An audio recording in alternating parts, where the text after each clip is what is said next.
Tuhan bersamamu.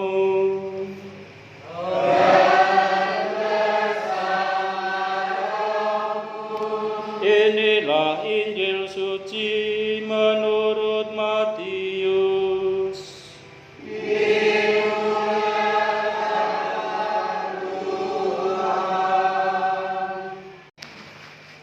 Setelah hari Sabat lewat, menjelang menyingsingnya fajar hari pertama minggu itu, pergilah Maria Magdalena dan Maria yang lain menengok kubur Yesus. Tiba-tiba terjadilah gempa bumi yang hebat, sebab seorang malaikat Tuhan turun dari langit dan datang ke kubur Yesus. Ia menggulingkan batu penutup kubur itu, lalu duduk di atasnya. Wajahnya bagaikan kilat, dan pakaiannya putih bagaikan salju.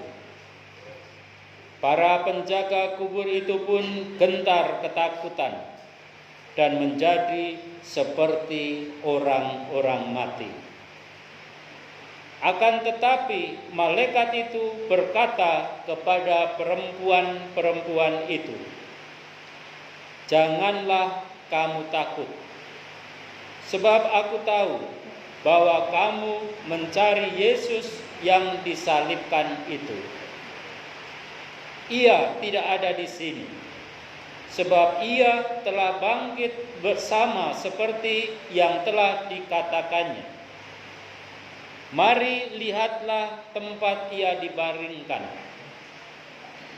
Segeralah pergi dan katakanlah kepada murid-muridnya bahwa Yesus telah bangkit dari antara orang mati. Ia mendahului kamu ke Galilea. Di sana kamu akan melihat dia. Sesungguhnya aku telah mengatakannya kepadamu." Maka mereka pun segera pergi dari kubur itu dengan diliputi rasa takut dan sukacita yang besar. Mereka berlari cepat-cepat untuk memberitahukannya kepada murid-murid Yesus. Tiba-tiba Yesus menjumpai mereka dan berkata, "Salam bagimu." Mereka mendekatinya, memeluk kakinya, serta menyembahnya. Lalu kata Yesus kepada mereka, "Jangan takut. Pergi dan katakanlah kepada saudara-saudaraku supaya mereka pergi ke Galilea, dan di sanalah mereka akan melihat aku." Demikianlah sabda Tuhan. Terpujilah Kristus. Saudari yang terkasih, anak-anak yang diberkati Tuhan, mungkin kita pun juga pernah bertanya-tanya tentang Allah. Sungguhkah Allah itu adalah Allah yang Maha Tahu, Allah yang Maha Kuasa? Kalau Allah itu adalah Allah yang Maha Tahu dan Maha Kuasa, mengapa ia mati disalibkan? Mengapa Allah tidak mau menghindar dari salib?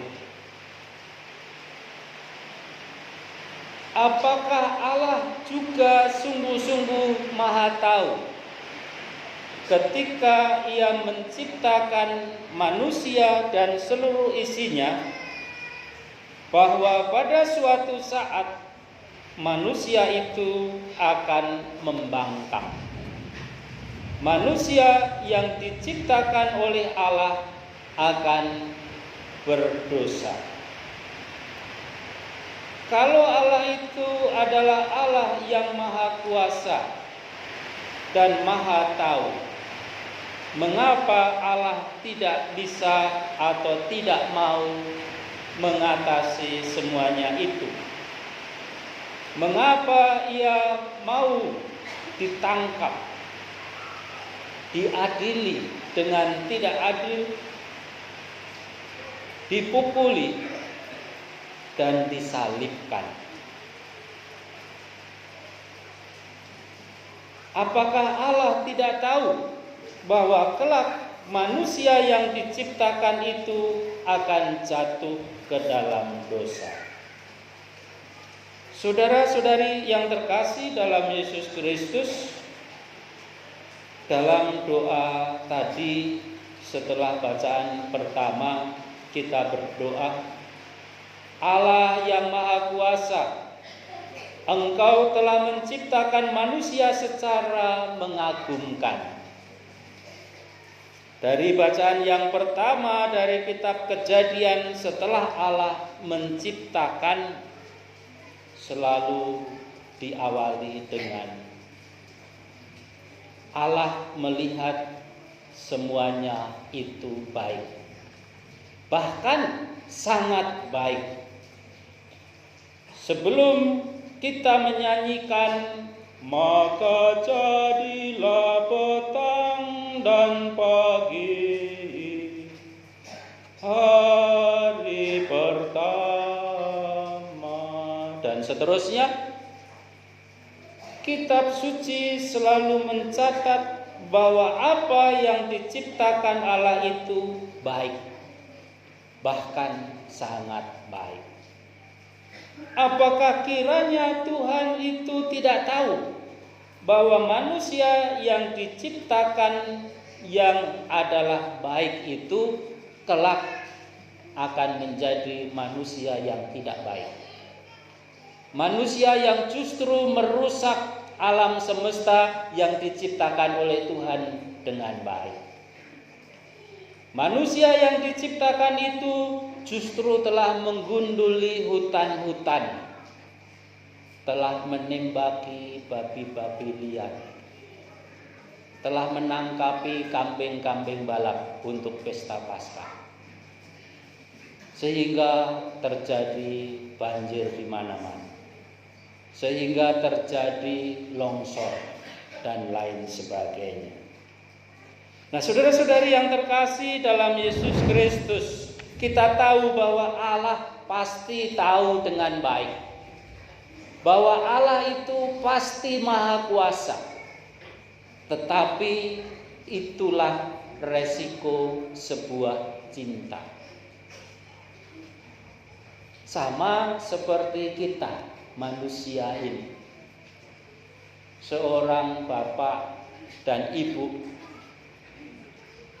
ketika melihat anaknya, apalagi itu adalah anak yang pertama, anak yang dilahirkan itu akan membuat orang tuanya kagum dan heran melihat mata sang bayi yang begitu jernih. Lalu kemudian mengatakan, matanya seperti mama, hidungnya seperti papa, dan lain sebagainya, membuat orang tuanya kagum, membuat saudara-saudarinya, tetangganya juga heran dengan kemolekan sang bayi yang kecil itu. Kira-kira apakah orang tua ini tahu juga bahwa kelak anaknya bisa saja berbuat tidak baik? Bisa saja kelak anaknya ini kurang ajar.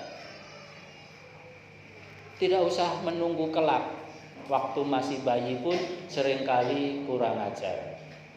Orang tua sedang makan, kentut. Orang tua sedang makan, sedang enak-enak tidur, mengganggu. tidur orang tua, sehingga orang tua menjadi seperti zombie karena kurang tidur malam, terganggu oleh anak-anaknya. Sekalipun demikian, apakah orang tua ini kemudian menyesal karena telah melahirkan anak yang lucu-lucu itu? Pasti tidak. Nah, saudara-saudari yang terkasih dalam Yesus Kristus, sebagai orang tua kita juga tahu bahwa anak yang dilahirkan ini kelak kalau besar bisa saja kurang ajar terhadap orang tuanya. Disuruh tidak mau. Selesai dulu main HP-nya. Mama ini loh lagi asik-asiknya, malah memarahi orang tua. Anak yang tadinya sungguh-sungguh membuat orang tua bahagia, malah seringkali membuat orang tua menjadi jengkel. Sekalipun demikian, apakah sang orang tua kemudian menyesal telah membuat anak itu lalu mengatakan, ngerti ngono mbiyen pas cilik tak pites. Sekalipun demikian, mungkin hanya perkataan saja, tetapi hatinya tidak demikian. Nah, saudara-saudari yang terkasih dalam Yesus Kristus, tema Paskah kita adalah bangkit bersama Kristus, Imam Agung, saudara dan pengantara kita. Bangkit. Apa itu artinya bangkit? Bangkit di sini artinya mengalami perubahan dari kematian menuju ke kehidupan. Dari dosa menuju ke pertobatan. Mungkin bagi anak-anak yang tadinya tidak mau taat dengan nasihat-nasihat orang tua, tema hari ini mengajak anak-anak untuk bertobat, menjadi taat dan mau mendengar nasihat orang tua.